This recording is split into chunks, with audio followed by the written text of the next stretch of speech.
Ever wondered about the dark side of history? Ever heard of Vidkun Quisling?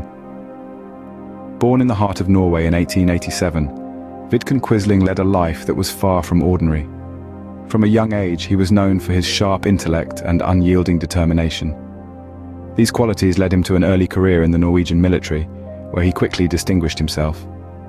But it was his time as a diplomat in Russia that would truly shape his future. His experiences in Russia, witnessing the tumultuous political climate, left a lasting imprint on Quisling. It was there that he began to form his own political ideologies that would later stir the waters of his homeland. But let's not get ahead of ourselves.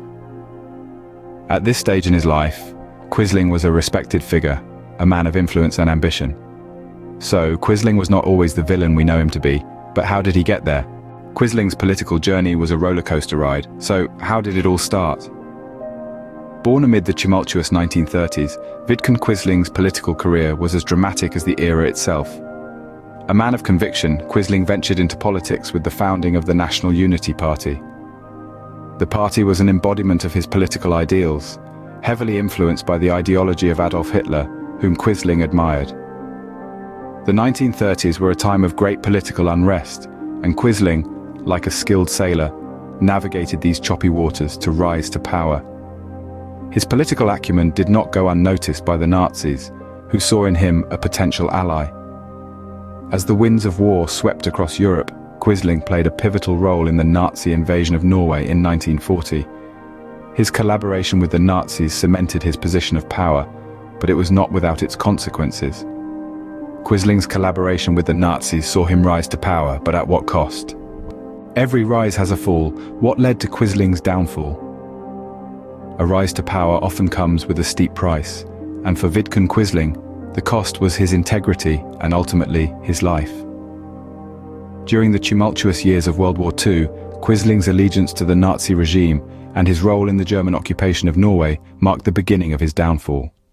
His actions, seen as a betrayal by his fellow Norwegians, led to his arrest after the war ended. In the autumn of 1945, Quisling was brought to trial, accused of high treason, and faced the most severe consequences.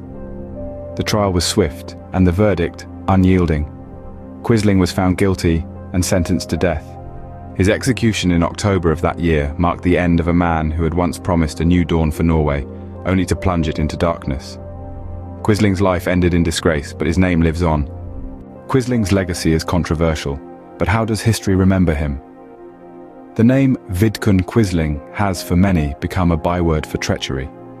His collaboration with the Third Reich during the Second World War has left an indelible mark on the annals of history. In several languages, his name has become a noun synonymous with traitor, a testament to the depth of his infamy. His actions during the war years have also deeply impacted Norway's national memory. The scars of Quisling's rule still linger, a haunting reminder of a dark chapter in the nation's past. His decision to turn against his own people in favor of an oppressive regime has left a lasting legacy that continues to shape contemporary Norwegian society.